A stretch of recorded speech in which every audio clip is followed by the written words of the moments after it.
especialmente la población infantil, por factores de corrupción. Desató la indignación de los estudiantes fue la ayuda de la respuesta policial a dicha protesta. 11 muertos deja la batalla campal entre militares que bombardearon la ciudad.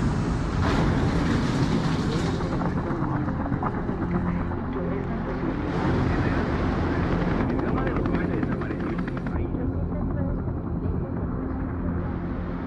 ¿Hay algo más que describa la historia de la humanidad? Sí, en medio de estos y otros acontecimientos, muchos se levantaron e hicieron la diferencia.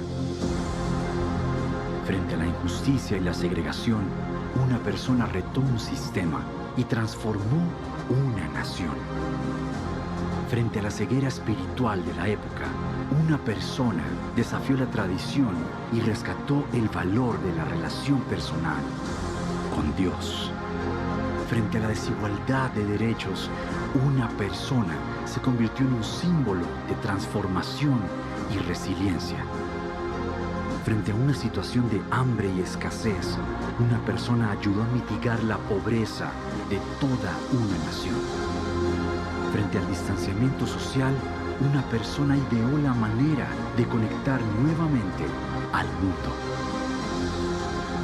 Frente a una ciudad destruida y en ruinas, una persona asumió el papel de reconstruir lo que estaba perdido. Tan solo una persona puede hacer la diferencia.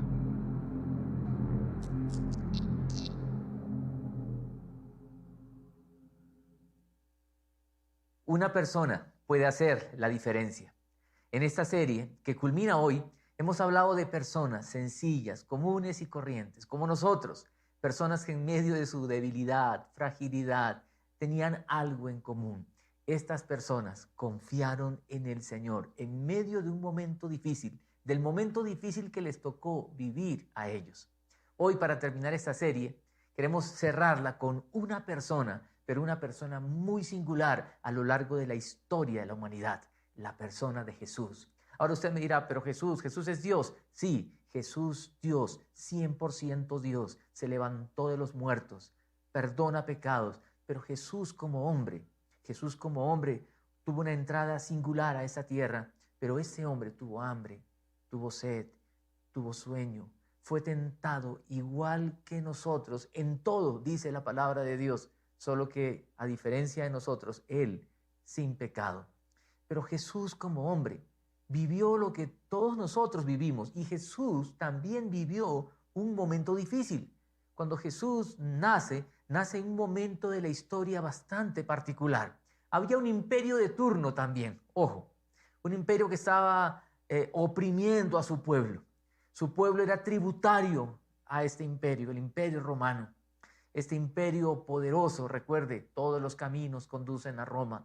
Roma se había extendido, era el poderoso, había construido carreteras que llegaban hasta Roma. Era la época de la Pax Romana, un imperio que conquistó a los griegos, aunque los griegos conquistaron culturalmente a los romanos. En ese tiempo había que hablar griego, era el idioma del imperio. Siempre ha sido importante hablar el idioma del imperio. Este pueblo que creció bajo la bota romana, Jesús nació en un tiempo bastante particular, un tiempo donde este imperio también corrupto, y en medio de esa corrupción política, en medio de esa opresión, porque los publicanos, que eran los recaudadores de impuestos, que eran de su misma tierra, extorsionaban prácticamente al pueblo, cobrando de más, y todo lo que cobraban de más era para ellos. Una época difícil donde había mucha pobreza, mendicidad. Recuerda que cuando Jesús recorría las calles, había gente tendida en el camino, enfermos que buscaban ser tocados por Jesús. Jesús sanó y atendió a toda esta gente. Lo que quiero que pensemos en esta mañana es cómo era Jesús en la tierra. Jesús como hombre, ¿cómo fue? ¿Cómo Jesús reaccionó frente a la realidad de su momento?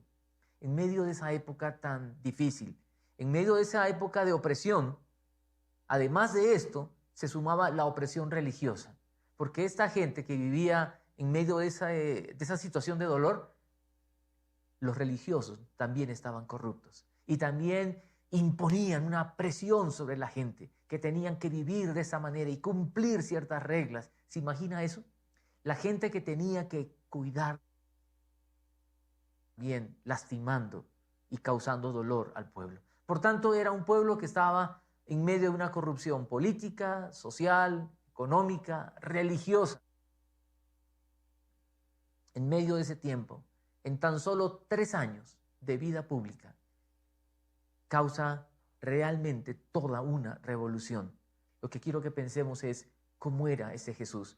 Lo que pasa es que hemos crecido pensando siempre como el Jesús religioso, el Jesús de los cuadros, el Jesús que está metido en las iglesias. Quiero que piensen esto: Jesús, un hombre de carne y hueso, que caminó por las calles de Palestina, metido entre la gente. Me pregunto, si Jesús viviera hoy, si viniera hoy a esta tierra, ¿en dónde estaría? ¿En dónde lo encontraríamos? ¿En las iglesias? ¿En qué iglesia? ¿Con quiénes se juntaría Jesús? ¿Con los religiosos? Jesús en su época no se juntó con los religiosos. No, Jesús comió con publicanos y pecadores, con esas personas que eran despreciadas por el pueblo. Jesús se acercó a la gente común y corriente. Jesús estaba en la casa de la gente, en casa de Pedro. ¿Recuerdan cuando se enferma la suegra? Jesús estaba en la casa y sanó a la suegra. Muchos echan el chiste que por eso Pedro lo negó, porque le sanó a la suegra. Pero miren, Jesús en la casa de Pedro, compartiendo con la gente. Jesús tocó a los intocables, tocó a los leprosos, personas que en aquella época era una enfermedad, bueno, es una enfermedad terrible y en aquella época mucho peor. Jesús tocando a esta gente. Jesús tocó a los niños, pero para bendecirlos. Y dijo, dejen que los niños vengan a mí. Jesús tocó a los muertos, algo que era considerado impuro, pero para levantarlos. Cuando Pedro se hundía, Jesús le extendió la mano y lo levantó. El Jesús de los evangelios es un Jesús completamente distinto al que muchas veces nos imaginamos, como el Jesús religioso. Miren, cuando conocí a Jesús, siendo muy joven, me llamó tanto la atención en los evangelios ver a ese Jesús metido entre la gente, porque en mi corazón había surgido cierto rechazo a la religiosidad, porque las autoridades religiosas eran inalcanzables, inaccesibles, entronados allá tan lejos, a veces hasta inentendibles. Y cuando decía, no entiendo lo que está diciendo, no, es que el hombre habla cosas tan sublimes, tan espirituales, que oídos tan burdos como estos no pueden entender. ¿Qué diferencia Jesús? Que Jesús hablaba de una manera tan clara, tan sencilla, que la gente se sentaba a sus pies a escucharlo. Jesús enseñó al pie de una montaña, Jesús enseñó en los caminos, Jesús aprovechaba cada circunstancia de la cotidianidad para enseñar verdades profundas y trascendentes. Jesús era el tipo de persona que cautivaba. ¿Por qué hoy mucha gente ve a Jesús de otra manera? Jesús de Nazaret, una persona que partió la historia en dos. Una persona que cuando niño, a los 12 años, podía estar hablando y discutiendo con los doctores de la ley de aquella época. Jesús como hombre es una persona singular. Como diría Bill Bright hace muchos años en uno de sus libros, Jesús, el más grande líder de la historia, porque un líder se mide por la cantidad de seguidores. Si Jesús estuviera en Facebook, ¿cuántos seguidores tendría? Jesús a lo largo de la historia ha sido la persona que más seguidores ha tenido, tiene y seguirá teniendo.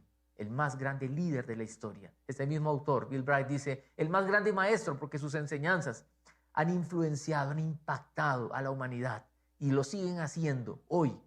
Jesús, el hombre que vivió la vida más intachable, la vida más santa, va a decir él. Nadie, ni aún sus detractores, pudieron acusarlo, tuvieron que recurrir a mentiras, a testigos falsos, para señalar falta alguna en él. Jesús, un personaje singular. Pero quiero que piensen esto, todo lo que Jesús hizo, estaba entre la gente, tocando a los intocables, amando a la gente y sirviendo a la gente. Ojo con esto, Jesús sirvió a la gente, Jesús no se sirvió de ellos, no, Jesús estaba ahí para servir y Jesús habló de la grandeza del servicio. Y la enseñanza de Jesús en cuanto al servicio, otra vez en una sociedad que sufría, donde había esclavos, donde había enfermedad, Jesús habló de la grandeza del servicio y dijo, yo no he venido para ser servido, yo he venido para servir. ¿Qué diferencia al concepto de liderazgo tan común y corriente, al caudillismo latinoamericano, del cual podríamos tanto hablar? Oswald Sanders, un autor, hablando del liderazgo de Jesús, dice lo siguiente, y escúchelo por favor. Dice, Jesús era un revolucionario, no en el sentido de guerrillero, sino en su enseñanza sobre el liderazgo. El término siervo implica poco prestigio, poco respeto, poco honor. A la mayoría de las personas no les atrae un papel de poco valor como ese. Sin embargo, cuando Jesús usó el término, era sinónimo de grandeza. Y esa era una idea revolucionaria. Jesús habló de la grandeza del servicio. En medio de una sociedad, otra vez, que sufría, Jesús fue alguien que llevó esperanza. Por eso hoy quiero que piensen esto. Jesús extiende gracia y no juicio. Jesús, en medio de su momento histórico, fue una persona que llevó esperanza, una revolución del amor y del servicio. Jesús tocando a los intocables. El toque de Jesús en la gente. Miren, como les decía cuando conocí a Jesús y verlo en los evangelios y ver otro retrato de Jesús, era algo que me atrajo tanto, que por eso los evangelios fueron los primeros libros de la Biblia en los cuales me sumergí para conocer a ese Jesús. Y le doy gracias a Dios en el lugar en donde conocí a Jesucristo, porque cuando comencé a caminar con Él, los líderes que estaban alrededor eran personas así, cercanas, personas que escuchaban, personas que en eso se parecían a Jesús. Y le doy gracias a Dios por esas experiencias. Cuando fui al seminario a estudiar teología y Biblia, recuerdo con tanto cariño que una de las enseñanzas tan especiales era estar estudiando en medio de los profesores. ¿Imagina eso? ¿Dónde se ve eso? Donde uno tiene ahí su apartamento y al lado está el otro profesor y arriba el otro profesor y abajo el otro profesor. Eso me llamó tanto la atención porque Jesús era así con su gente. Jesús en medio de la gente. Jesús no tenía algo especial. Recuerdo los campamentos a los que asistí en el lugar donde conocí a Jesús. Un movimiento que está en el mundo, que trabaja con jóvenes, Young Life. Recuerdo que en esos campamentos los líderes estaban con la gente. No había la carpa especial de los líderes, como se suele hacer muchas veces en algunos lugares. O en eventos empresariales, la suite especial de los directores, dirigentes, gerentes. No, Jesús estaba en medio de la gente, untado de pueblo, por decirlo de alguna manera. Ese es el modelo de Jesús, extendiendo gracia y no juicio. Por eso pienso, Jesús, ¿qué espera de nosotros hoy? ¿Qué espera de nosotros hoy? Podríamos contar muchos relatos de Jesús. Jesús con Zaqueo, cuando le dice Zaqueo, ven y va y come con él. Yo le animo, por favor, que usted lea los evangelios y conozca al verdadero Jesús de las Escrituras. Pero quiero hablarle de un relato que es supremamente importante. Solo uno, otra vez, podría contarle muchos. Y por eso le animo a que se meta en los evangelios. Lea los 4 evangelios, entre ellos se complementan. Pero quiero que piense que Jesús, en un momento, le trajeron a él una mujer que había sido sorprendida en el acto mismo del adulterio. Imagínense eso. Yo quiero leerle la historia. Quiero que usted ponga mucha atención a lo que vamos a ver aquí. Mire, dice así. Al amanecer, se presentó de nuevo en el templo. Toda la gente se le acercó y se le sentó a enseñarles. Los maestros de la ley y los fariseos llevaron entonces a una mujer sorprendida en adulterio y poniéndola en medio del grupo, le dijeron a Jesús, Maestro, a esta mujer se le ha sorprendido en el acto mismo de adulterio. En la ley Moisés nos ordenó apedrear a tales mujeres. ¿Tú qué dices? ¿Se imaginan esa escena? Traen a esta mujer y dice sorprendida en el acto mismo del adulterio. Esos sinvergüenzas, ¿dónde estaban? ¿Qué? Fisgoneando por allí. Yo no sé. Y dice que en la mañana, al amanecer, de pronto la mujer amaneció allí en casa de ese tipo, pero de pronto estos sinvergüenzas estaban como ya siguiéndola. Otra pregunta que me hago es, ¿dónde estaba el hombre? ¿Por qué trajeron solo a la mujer? ¿Y al hombre por qué no lo trajeron también para tirarle piedra? Solo trajeron a la mujer. Pero a estos religiosos de la época, que otra vez, lejos de estar allí para restaurar, sanar, consolar la vida del pueblo, estaban para acusar. Traen a la mujer y le dicen, Jesús, ¿qué hacemos con esta mujer? La ley dice que hay que apedrear. Imagínense la ley del Antiguo Testamento. ¿Cuántos apedreamientos habrían en este tiempo. A ellos no les importaba la ley, ni les importaba la mujer. Lo que a esta gente le importaba era buscar cómo acusar a Jesús. Porque si Jesús decía, sí, tírenle piedra, iban a decir, Jesús está en contra del imperio romano, la ley romana que impedía que ellos hicieran ese tipo de ejecuciones.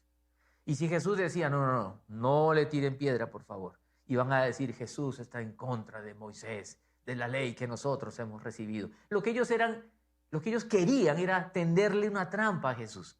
Era lo mismo, ¿recuerda usted lo de si dar o no dar tributo? ¿Recuerdan? Dale a César lo que es del César y a Dios lo que es de Dios. Aquí otra vez, lo que quieren es tentar, hacer caer a Jesús. ¿Qué hace Jesús? Quiero que lea. Con esta pregunta le estaban tendiendo una trampa para tener de qué acusarlo, pero Jesús se inclinó y con el dedo comenzó a escribir en el suelo. Yo no sé qué estaba escribiendo Jesús. Algunos han tratado de especular en cuanto a esto, que escribió tal cosa o cual cosa. Yo no sé si Jesús estaba jugando triqui en el piso, no sé qué estaba haciendo. Pero lo que quiera que usted encuentre, por favor, todo es simplemente especulación. No hay certeza de lo que Jesús estaba escribiendo en el piso. Pero dice que se puso ahí como a escribir. Yo imagino el desespero de estos tipos, porque ellos de pronto diciendo, aquí lo cogimos, porque tiene que decir una de estas cosas. Lo que diga, venga, lo agarramos y tenemos de qué acusarlo. Y Jesús tranquilo comienza a escribir y ve el relato. Y como ellos lo acosaban a preguntas, Jesús se incorporó y les dijo, aquel de ustedes que esté libre de pecado, que tire la primera piedra. E inclinándose de nuevo, siguió escribiendo en el suelo. Jesús les dice algo que va a acusar la conciencia de esta gente. Y él otra vez sigue escribiendo en el suelo. Imagínense esa escena. Ellos esperando que Jesús caiga en la trampa y Jesús tranquilo les dice algo que les va a retumbar en el corazón y en la mente. Y el relato continúa. Al oír esto, se fueron retirando uno tras otro, comenzando por los más viejos, hasta dejar a Jesús solo con la mujer que aún seguía allí. Vea, la conciencia de esta gente, estos acusadores salieron acusados por su conciencia. Y dice desde los más viejos, no tengo nada en contra de los viejos, yo ya soy un viejo de 55 años, pero lo que quiero decirles es, miren, las personas más maduras, nosotros, los más viejos, somos los que más podemos ayudar o más problemas podemos crear también. Dice que ahí los más viejos, los que debían poner orden, los que por su experiencia deberían decir, oiga, no estamos obrando bien. No, ellos, su conciencia les acusa porque sabían que no estaban obrando bien, no tenían un corazón limpio. Miren, no estoy defendiendo a los jóvenes, por favor. Yo creo que el problema es el corazón humano. Pero lo que creo que aquellos que han vivido más, que hemos recorrido un poco más, tenemos más responsabilidad de poder reaccionar de manera correcta ante los errores del momento. Aquí esta gente, acusada por su conciencia, comienza a retirarse. Y el texto continúa y dice, entonces él se incorporó y le preguntó, mujer, ¿dónde están? ¿Ya nadie te condena? Nadie, Señor. Tampoco yo te condeno, ahora vete y no vuelvas a pecar. Vea lo que Jesús le dice a esta mujer. Yo podría condenarte, porque yo no he cometido falta. Jesús como hombre fue tentado en todo, al igual que usted y yo, pero él no cayó en pecado. Y Jesús le dice, mujer, yo tampoco te condeno. Jesús extiende gracia. Jesús no le está diciendo, bueno, mijita, vaya y siga pecando, mi amor, vaya. No se trata de eso. Cuando decimos que extiende gracia, no es que está pasando por alto la ofensa. Dios no es así. Dios no es un Dios que se hace de la vista gorda ante el pecado, no. Y Jesús está actuando como su Padre y extiende gracia. ¿Qué significa gracia? Es regalo inmerecido. Esta mujer no merecía el perdón, pero ella se arrepiente y Jesús le dice, vete, anda, pero no peques más. Ojo con esto, por favor. Jesús, otra vez, no está pasando por alto las faltas. Porque hay gente que dice, no, el que la hace la paga. Jesús murió por nuestros pecados para que nosotros no tengamos que pagar. Por eso, piense en esto, por favor, y pensemos en este Jesús. Jesús extendiendo gracia y no juicio. Todos pecamos, todos fallamos, todos somos seres vulnerables. Yo no sé cuál será su pecado, pero todos pecamos en algo. Algunos sufren con la pornografía, otros sufren de pronto con la mentira, otros sufren con el mal genio. No sé con qué sufre usted. Yo sufro con la preocupación. Lo he contado en varias veces. Por eso a veces la gastritis, gracias a Dios, está controlada. El dolor de cuello, el estrés. Le cuento eso a mis amigos. Me dicen, ore, no sea pecador. Sí, yo oro, yo sé. Pero ¿qué hago con este cuerpo que a veces me lleva a preocuparme? Y me ayuda a salir a montar bicicleta ahora que no se puede. Bueno, hago rodillo. Sí, hago ejercicio. Miren, hay personas que juzgan a otros. Y yo creo que el Señor nos ha llamado a juzgar. Jesús lo que hace es perdonar. Todos somos pecadores, pero el Señor extiende gracia y no juicio. Cualquiera que sea la realidad en la que estemos en este momento, o el sufrimiento que estemos pasando, Jesús quiere extender su gracia y no juicio. Y Jesús, si hay pecado en nuestra vida, lo que Jesús quiere decirnos es, ve y no peques más. Él es el que perdona, Él es el que restaura. ¿Se imagina esta mujer? Yo me imagino esta mujer llena de miedo y de temor, me van a matar. La vida estaba en juego. Esa mujer estaría pensando, miren, voy a morir. Y la vergüenza también, la vergüenza ante toda esa gente. ¿Se imagina qué acto tan bochornoso, tan vergonzoso, tan humillante? Pero Jesús le dice, vete y no peques más. Esa mujer volvió a vivir. ¿Saben? Y así hay muchas personas, hoy también, que necesitamos escuchar de Jesús que nos diga, ve y no peques más. Todos sufrimos con algo, pero quiero que eso quede en nuestro corazón. Ve y no peques más. Esta persona, Jesús de Nazaret, hizo una gran diferencia en su tiempo. No era cualquier persona y no fue alguien que estuvo entre los religiosos otra vez, no.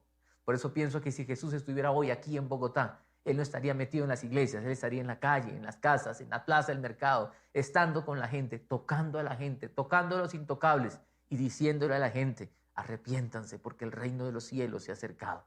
Arrepentimiento fue el mensaje de Jesús. En medio de este tiempo de dolor, de sufrimiento, de pandemia, de incertidumbre, de todo lo que estamos viviendo, siempre nos hemos hecho la pregunta, ¿qué nos dirían estos personajes de los que hemos venido hablando? Noé camina con Dios, José sueña los planes de Dios, Samuel escucha al Señor, Débora participa de los planes, de las ideas inusuales de Dios. ¿Qué nos diría Jesús? Quiero decirle, Jesús nos ha dejado su palabra. Y por eso le animo a que lea la palabra de Dios. Empiece con los evangelios. Pero quiero decirle solo un texto que siempre me ha acompañado. Tengo varios favoritos, pero este ha sido un texto tan especial. Cuando Jesús se estaba despidiendo de sus discípulos, les dijo lo siguiente, les dijo, estas cosas les he hablado. Todo lo que Jesús había dicho, estas cosas les he hablado, para que en mí tengan paz. En el mundo tendrán aflicción, pero confíen, yo he vencido al mundo. Jesús no les está prometiendo aflicción, ojo con esto, por favor, pero les está advirtiendo que va a haber aflicción. ¿Quién nos dijo que este mundo iba a ser exento de dolor y sufrimiento? Hay personas que piensan, si yo sigo a Jesús, todo me debe sonreír en la vida. No es así. La vida tiene momentos difíciles. Ahora, como papás, muchas veces queremos que nuestros hijos no sufran. Los papás de mi generación, somos papás así. Queremos que nuestros hijos tengan lo mejor. Pero recuerde, a nosotros, en la época de jóvenes, ¿cómo nos tocó? Nos tocó muchas veces sufrir momentos difíciles y enfrentar esos sufrimientos. Y esos momentos difíciles nos ayudaron, formaron un carácter, porque ahora le privamos a los muchachos que vivan momentos difíciles. El Señor permite momentos difíciles también en la vida, porque tienen propósitos pedagógicos, formativos con nosotros. Por eso el Señor a los discípulos no les dijo, muchachos, no van a tener problema alguno conmigo. No, se lo repito, Jesús le dijo, estas cosas les he dicho, estas cosas les he hablado, su palabra para que en mí tengan paz. En este mundo tendrán aflicción, problemas, dificultades, por causa de seguir a Jesús. Pero confíen, yo he vencido al mundo. Por eso es lo que Jesús nos diría. Jesús nos diría tantas cosas. Nos diría, ve y no peques más. Por eso le animo a que otra vez nos metamos en los evangelios y conozcamos a este verdadero Jesús, tan impresionante, tan cautivante, que quiere caminar con nosotros al lugar de trabajo, para los que están yendo a trabajar ahora, que quiere estar contigo, tú, estudiante de bachillerato o universitario quiere estar contigo en el lugar donde estudias. Jesús quiere estar presente en tus pensamientos, en tus finanzas. Por eso hay un canto muy antiguo, lo recuerdo mucho, que dice: baja a Dios de las nubes, baja Jesús de las nubes, quítalo de los cuadros, róbalo de los templos, llévalo a la fábrica donde trabajas, llévalo al mercado del pueblo, llévalo a todas partes, porque Jesús está vivo y quiere estar con nosotros cada instante de la vida. Jesús extiende gracia y no juicio. Jesús quiere restaurar vidas, quiere sanar vidas, y que estas vidas restauradas puedan ser vidas que sirvan también a Jesús. Qué privilegio en esta tierra. Servir a Jesús es lo mejor que podemos hacer. Pero servir a Jesús sirviendo a las personas, no buscando beneficio personal. No, porque hay personas que sirven a otros, pero lo que están buscando es un beneficio personal. Miren, Bill Lawrence, un autor que escribe acerca del liderazgo y escribe acerca de Jesús, tiene una frase muy importante. Él dice que la enfermedad más terrible del líder es la siguiente. Lo dice así. Dice: la gente que se sirve a sí misma en el nombre de Jesús. La enfermedad más terrible del liderazgo son las personas que se sirven a sí mismas en el nombre de Jesús. ¿Cómo es la iglesia que Jesús quiere? Una iglesia que se parezca a Él, que esté entre la gente, que abrace a la gente. Hoy no podemos darnos abrazos, pero cuánto anhelamos el día, que podamos estar todos juntos para celebrar, para abrazarnos. Y una vez más, por favor, queremos que ese día llegue, pero porque queremos celebrar mañana, queremos cuidarnos hoy. Por eso que estamos yendo despacio en este proceso de cuándo vamos a abrir otra vez nuestras reuniones de fin de semana que tanto anhelamos. Seguimos siendo iglesia, como Jesús, estando entre ustedes, entre la gente, entre los grupos de crecimiento. Queremos estar entre las personas para poder al menos darles abrazos virtuales, poder escuchar a las personas. Queremos parecernos a Jesús y decirle a la gente: ve y no peques más. Decirle a la gente que la palabra de Jesús trae paz. Decirle a la gente que en Jesús hay esperanza, que Jesús es la persona más impactante, más cautivante. Jesús es a quien debemos seguir. A manera de conclusión, quiero ponerle lo siguiente. Jesús quiere que su iglesia se parezca a Él, que seamos cercanos a las personas para servir, amar, abrazar como Él lo haría. Una iglesia para todos, que sea un instrumento para que Él siga restaurando vidas por su gracia y amor. Una iglesia que diga: yo tampoco te condeno, anda y no peques más. Quiero dejarle dos preguntas para reflexionar. La primera: ¿en qué aspectos de la vida me parezco a Jesús y en cuáles no? Y una segunda: ¿qué decisiones voy a tomar al respecto? Queremos parecernos a Jesús, seguir a Jesús, ser un seguidor de Jesús. Si usted no lo ha hecho, usted lo puede hacer hoy. Y si usted ya tomó esa decisión en la vida, sigamos las pisadas de Jesús. Y que nosotros también podamos extender gracia y no juicio. Y ser instrumentos en sus manos en este momento histórico que estamos viviendo, para que Jesús, a través de nosotros, pueda hacer lo que Él quiera hacer por tanta gente que necesita de su palabra. Acompáñenme a orar. Vamos a orar en este momento. Lo invito a que cerremos nuestros ojos, inclinemos nuestra cabeza como señal de reverencia y vamos a buscar al Señor con todo el corazón. Señor, en esta mañana venimos ante ti. Gracias, Jesús, por ser tú una persona tan singular, tan especial. Una persona que estaba entre los necesitados, que estaba entre la gente, Señor, que muchos ni siquiera se acercaban, pero tú tocaste a los intocables. Tú tocaste a la gente que necesitaba de ese toque especial. Y te pedimos que hoy tú extiendas tu mano y toques nuestra vida. Te pido que tú extiendas tu mano, Señor, en este momento y toques la vida de tantas personas que están pasando momentos difíciles, de dolor, de sufrimiento, de incertidumbre, de tanto quebranto. En un momento tan difícil en el que estamos viviendo, queremos que tú, Jesús, seas igual que en el primer siglo, esa esperanza de vida, porque tú estás vivo. Tú te levantaste de los muertos, porque tú, además de hombre, eres Dios que perdona pecado. Y por eso te pedimos, Señor, perdónanos. Venimos ante ti y queremos escuchar Tu voz en nuestro corazón diciéndonos, tampoco te condeno, ve y no peques más. Gracias por tu perdón restaurador. Gracias por tu amor tan grande. Queremos parecernos un poquito a ti, Señor, porque seguirte a ti es lo mejor de la vida. En el nombre de Jesús oramos. Amén. Que Dios los bendiga, que Dios los guarde.